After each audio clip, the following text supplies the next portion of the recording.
The morning sun streamed through the floor-to-ceiling windows of Michael Chen's penthouse office, casting long shadows across his modern glass desk. His fingers traced the edges of the cream-colored envelope that had arrived that morning.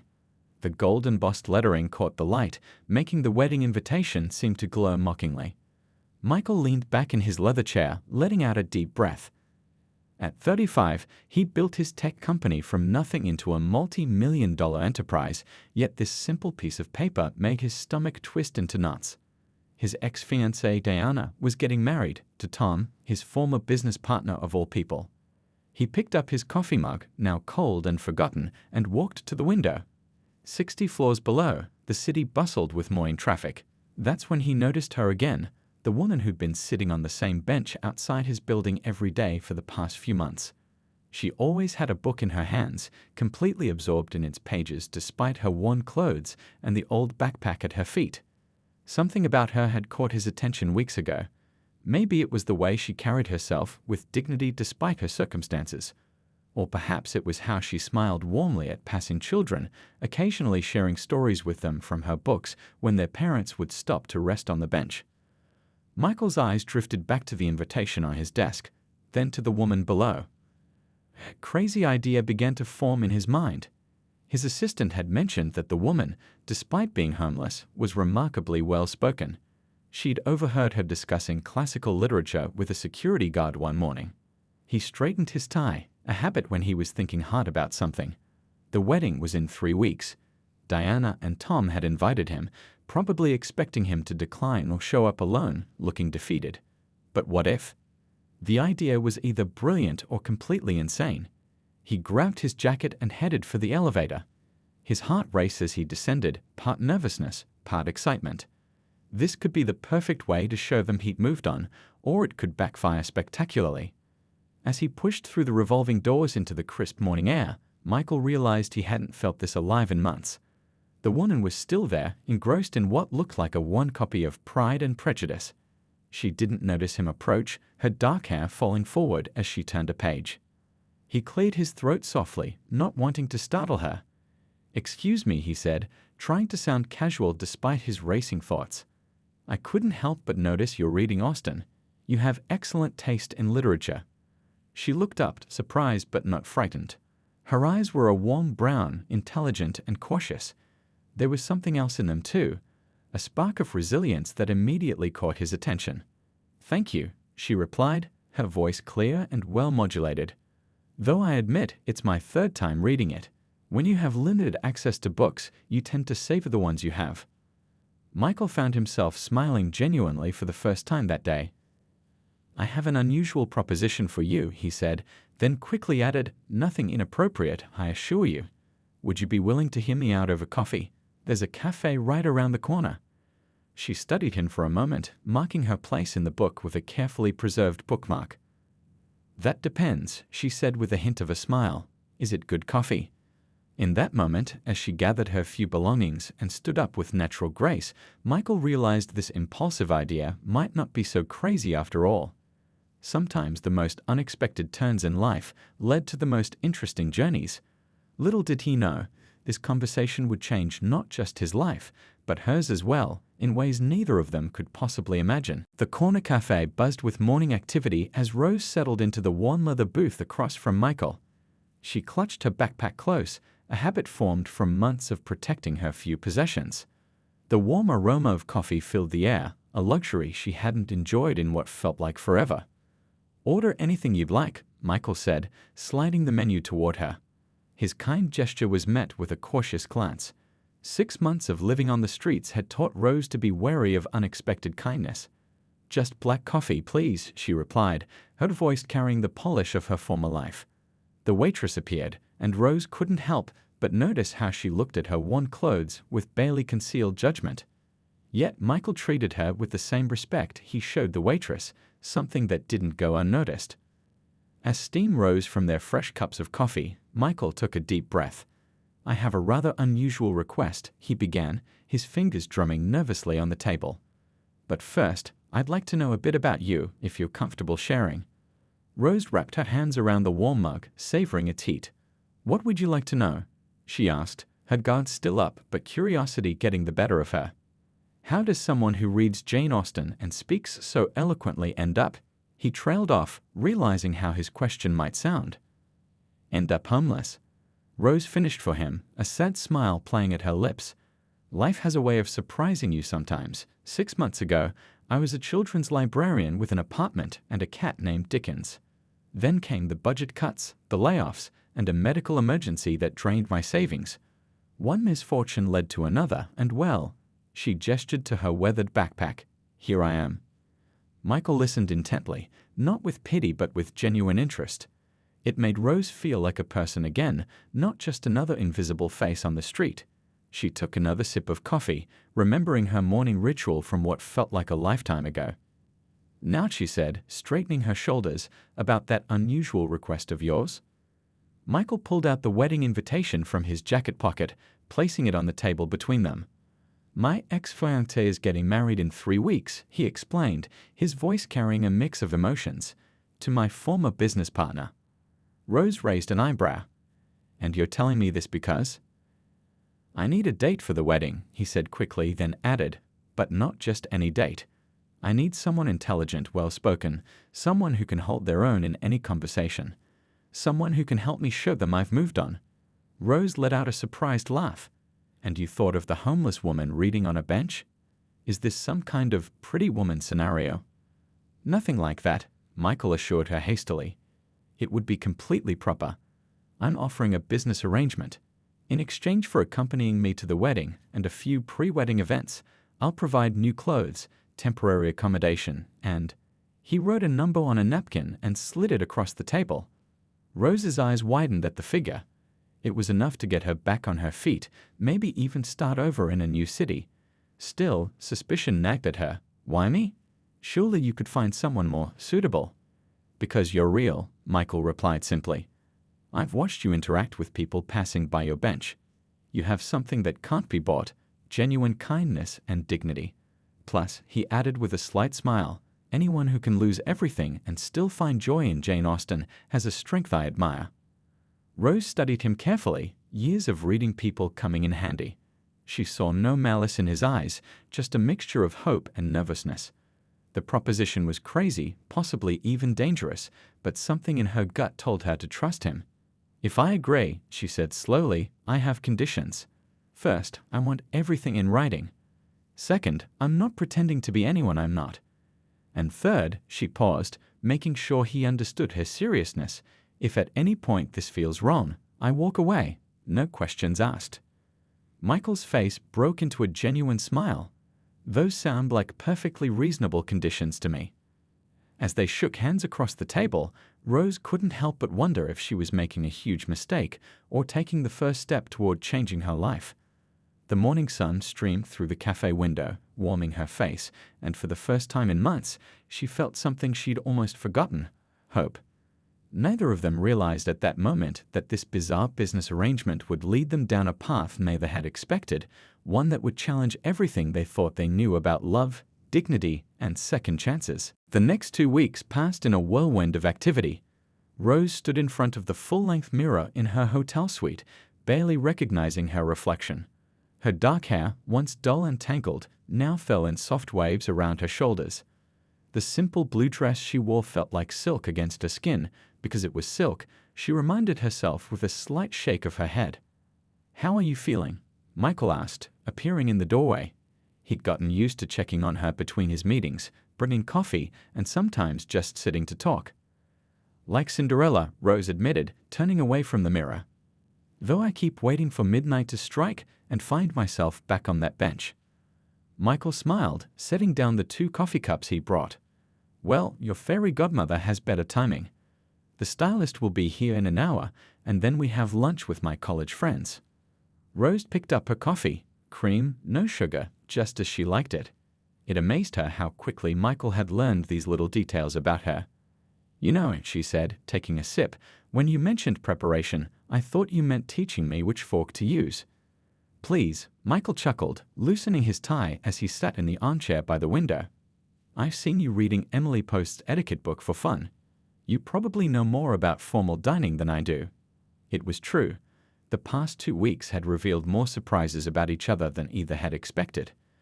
Michael discovered that Rose didn't just read classics, she could discuss everything from modern architecture to quantum physics, thanks to years of helping library patrons with research. "Tell me something," Rose said, settling into the chair opposite him. "Why did you really choose me? And don't give me that line about admiring my dignity again." Michael was quiet for a moment, looking out at the city skyline. "Honestly, that first morning, when I saw you sharing your book with those kids on the bench, you reminded me of my mother. She was a teacher, always said that education was the one thing nobody could take from you. Even when we barely had enough to eat, she'd save money for books." Rose felt her throat tighten. It was these moments of unexpected honesty that kept catching her off guard. "She sounds wonderful." "She was," Michael nodded, his voice soft with memory. "She would have liked you." The stylist arrived then, bringing with her an array of beauty products and a cheerful energy that filled the room. As she worked, Rose and Michael continued their conversation, falling into the easy pattern they'd developed over daily coffee talks. "So you're friends at lunch," Rose said as the stylist applied a light layer of makeup. "What should I know about them?" "Just be yourself," Michael replied, checking his phone. "Though maybe don't mention how we met." "What, you don't want them to know you picked up a homeless woman to be your wedding date?" Rose teased, making the stylist laugh. "I prefer to think of it as recognizing untapped potential," he countered with a grin. The lunch went better than either expected. Rose charmed Michael's friends with her quick wit and genuine interest in their lives. She got into a friendly debate about classic literature with his friend David, a university professor, and shared gardening tips with his wife Beth. Later that evening, as they walked through the hotel's rooftop garden, Michael noticed Rose was quieter than usual. "Everything okay?" he asked, stopping by a pot of blooming flowers. "I'm just thinking," she said, touching a petal gently. "All of this, the clothes, the makeovers, the fancy lunches, it's wonderful, but it's not real. In 2 weeks, the wedding will be over, and you'll have enough money to start fresh," Michael finished. "That was the deal, remember?" Rose turned to face him, her eyes serious in the fading light. "That's just it. I'm starting to wonder if money is really all that's at stake here." The moment hung between them, heavy with unspoken thoughts. A warm breeze rustled the flowers, carrying the sweet scent of blooms and possibility. Michael opened his mouth to respond, but his phone buzzed, another wedding-related message. "You should get that," Rose said quickly, stepping back. "I need to review those social media profiles you created for our backstory anyway." As she walked away, Michael watched her go, realizing that somewhere between coffee talks and etiquette lessons, this arrangement had become something neither of them had planned for. The question was, what were they going to do about it? The Golden Palace restaurant glowed with warm light as guests arrived for the wedding rehearsal dinner. Rose stood just outside, adjusting the sleeve of her burgundy dress, her heart beating faster than she cared to admit. The past 3 weeks felt like a dream, but tonight would be the first real test. "Ready?" Michael appeared beside her, offering his arm. He looked handsome in his dark suit, though Rose noticed his tie was slightly crooked, a detail that had become endearingly familiar. "Almost," she said, reaching up to fix his tie. Her fingers worked quickly, a gesture that had become natural between them. "There. Now we're ready." They walked in together, and Rose felt the weight of curious eyes upon them. The restaurant's crystal chandeliers cast a soft glow over the gathered crowd, family members, friends, and business associates, all eager to see who Michael Chen had brought as his date. "Michael!" A voice called out, and they turned to see Diana, the bride-to-be, approaching with her fiancé Tom. Rose felt Michael's arm tense slightly under her hand. "Diana, Tom," Michael nodded, his voice perfectly pleasant. "Congratulations, this is Rose Anderson, my date." Diana's eyes widened slightly as she took in Rose's appearance. "Rose, lovely to meet you. How did you two meet?" Without missing a beat, Rose smiled warmly. "At a charity fundraiser for literacy programs. We bonded over our shared love of classical literature. It wasn't entirely a lie. They had discussed plenty of books during their coffee meetings." "Rose here has quite the impressive knowledge of literature," Michael added, genuine pride in his voice. "She can quote entire passages from memory." "How fascinating," Tom said, though his tone suggested otherwise. What do you do for a living, Rose? I'm in between positions at the moment, Rose replied smoothly. I'm actually looking to start my own educational consulting business. Another half-truth, she and Michael had discussed this possibility during one of their late-night conversations. Before Tom could probe further, they were called to their seats. Michael pulled out Rose's chair, his hand lingering briefly on her shoulder, a touch that didn't go unnoticed by Diana, whose gaze kept drifting their way throughout the evening. The dinner progressed, and Rose found herself genuinely enjoying conversations with those around her. She discussed current events with a retired professor, shared travel stories with a couple who'd just returned from Europe, and even made the flower girl giggle with funny faces when no one was looking. You're natural at this, Michael whispered during a lull in conversation. Everyone loves you. Rose smiled, but her heart felt heavy. They love the person they think I am, she whispered back. The well-dressed woman with business plans and a bright future. Michael turned to face her fully, his voice low but intense. No, they love who you really are, intelligent, kind, genuine. The clothes don't make the person, Rose. Their moment was interrupted by the clinking of glasses.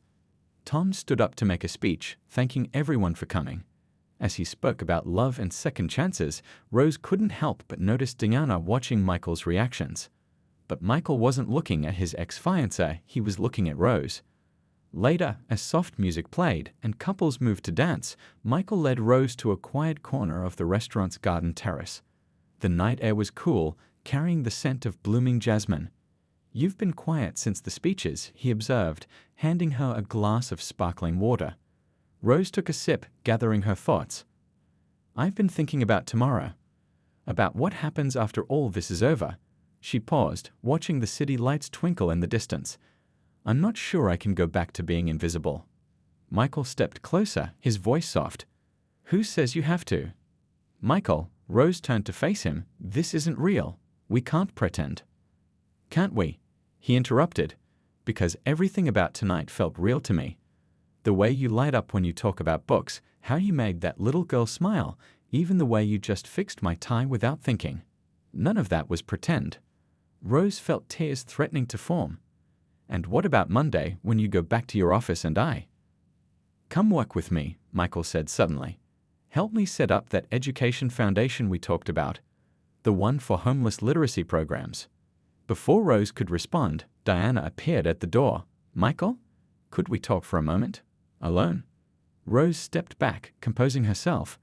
I should powder my nose anyway, she said, squeezing Michael's hand before walking away. As she passed Diana, she heard the beginning of their conversation. Words that would change everything. She's not who you think she is, Michael. We did some checking. Rose's heart stopped. Their carefully constructed world was about to crumble, and she knew it was time to make a choice, stay and face the music, or run before the truth destroyed whatever was growing between them. The morning of the wedding dawned bright and clear. Rose stood in front of the mirror in her hotel room, her emerald green dress catching the sunlight. Her hands trembled slightly as she fastened her necklace, a simple pearl pendant Michael had given her to complete the look. Last night's conversation with Diana haunted her. After leaving the terrace, she'd hidden in the restaurant's powder room, heart pounding, wondering what Diana might reveal to Michael. When she finally emerged, Michael was nowhere to be found, and she'd taken a taxi back to the hotel alone. A knock at the door startled her from her thoughts. Rose, aren't you ready? Michael's voice called out. She opened the door to find him looking impeccable in his tuxedo, though his bow tie needed attention as usual. Without a word, she reached up to fix it, fighting back tears. About last night, Michael began, but Rose shook her head. We should get going. We don't want to be late. She grabbed her clutch, trying to keep her voice steady. The drive to the garden venue was quiet, filled with unspoken words. Rose watched the city buildings give way to tree-lined streets, each mile bringing them closer to what she feared would be the end of their fairy tale. The wedding venue was a stunning botanical garden, with white chairs arranged in neat rows and flower arches creating a magical pathway. As they walked from the parking area, Rose overheard snippets of conversation between two of Michael's business associates. Can you believe it? Chen's new girlfriend, a homeless woman. Diana's private investigator found out everything. Apparently, she was living on a bench outside his building. Talk about a charity case. Rose's steps faltered. So that's what Diana had told Michael last night. She waited for the shame to overwhelm her, but instead felt a strange sense of relief. At least now the truth was out. She turned to Michael, ready to face his anger or disgust, but his expression surprised her. He was smiling. "Michael, I already knew," he said quietly, leading her to a secluded spot behind a large flowering bush. "Diana told me everything last night." Rose felt her world spinning. "You knew? But why didn't you say anything? Why are we even here?" "Because none of it matters," Michael replied, taking her hands in his. "Do you know what I told Diana when she tried to warn me about you? I told her I already knew the amazing person you are, someone who lost everything but kept their dignity, their kindness, their love of learning." Tears spilled down Rose's cheeks. "But everyone's talking. Your reputation." "Let them talk," Michael interrupted. "The only thing I care about is that you've been avoiding my eyes since last night.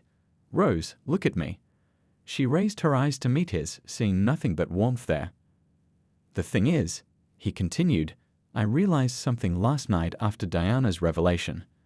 This whole plan, bringing you to the wedding to show I'd moved on, it was ridiculous, because somewhere between our coffee talks and your terrible jokes—" "My jokes are not terrible," Rose protested weakly, making him laugh. "They're pretty bad. But that's not the point. The point is, I actually did move on. Not because of some plan, but because I found someone real.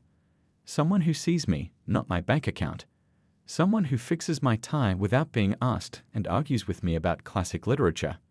Rose's heart was pounding. "Michael." But before he could continue, a commotion near the wedding arch caught their attention. Diana was having what appeared to be a heated discussion with Tom. Voices carried across the garden, something about second thoughts and rushing into things. "We should go," Rose said, stepping back. "This isn't our moment."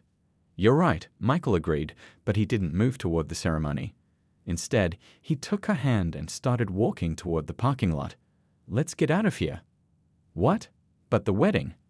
"They clearly have things to figure out," he said. "And honestly, I'd rather spend the day with you, being real. No pretenses, no fancy clothes required. Though you do look beautiful in that dress." Rose looked at their joined hands, then back at the garden chaos behind them. "Where would we go?" Michael grinned. "I know a bench that has a pretty good view of the city. Maybe we could start there. I hear the company's excellent." For the first time since the rehearsal dinner, Rose felt herself truly smile. As they walked away from the wedding, she realized that sometimes the best love stories don't end with a wedding. They begin when you're brave enough to be yourself and lucky enough to find someone who loves you for it. The city streets flew by as Michael drove, his mind racing faster than the car. Rose's seat was empty beside him, her absence like a physical ache. After leaving the wedding, they'd headed toward their bench, but halfway there, Rose had asked him to stop the car.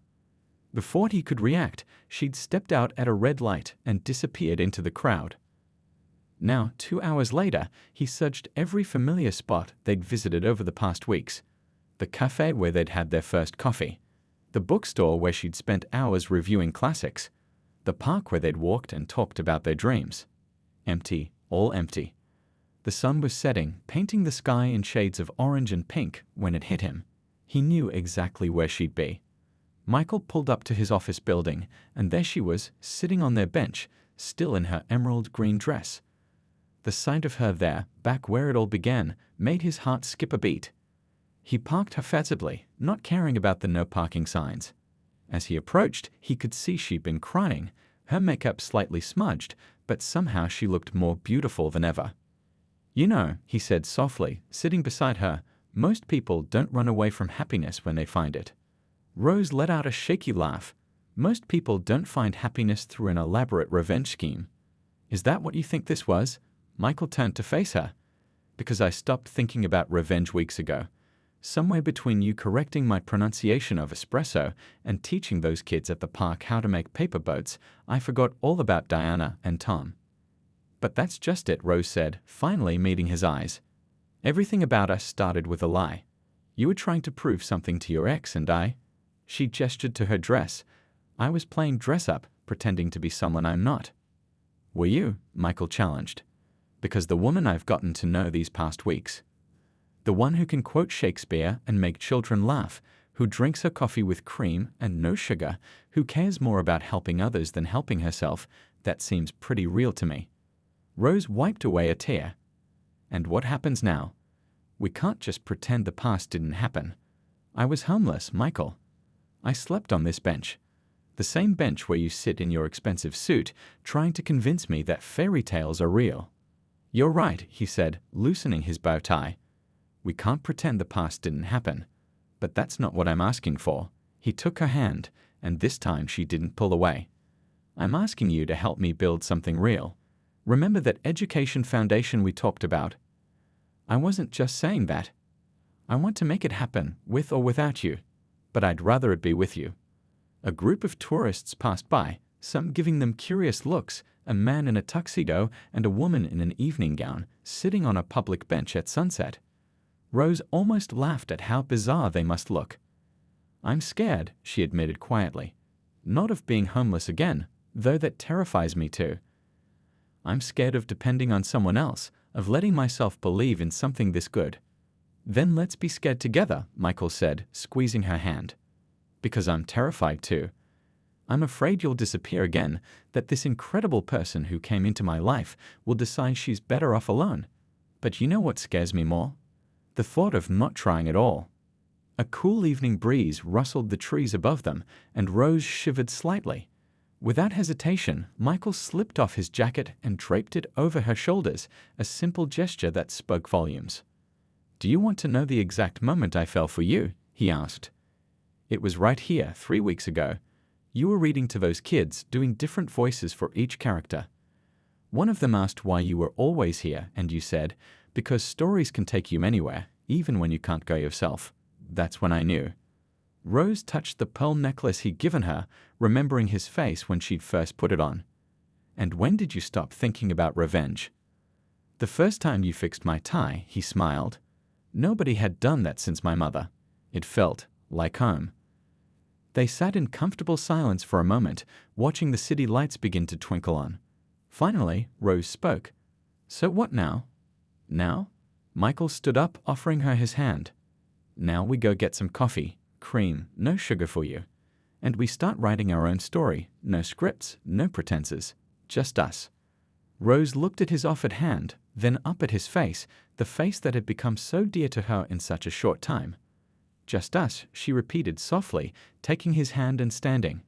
I think I'd like that. As they walked toward their favorite cafe, still dressed in their wedding finest, neither of them noticed Diana's car driving past or her surprised expression as she saw them together. They were too busy discussing their first real order of business, finding homes for the other regular bench sleepers in the area.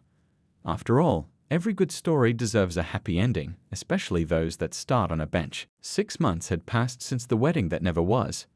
The autumn air was crisp as Rose stood in front of the newly renovated building, its fresh paint gleaming in the morning sun.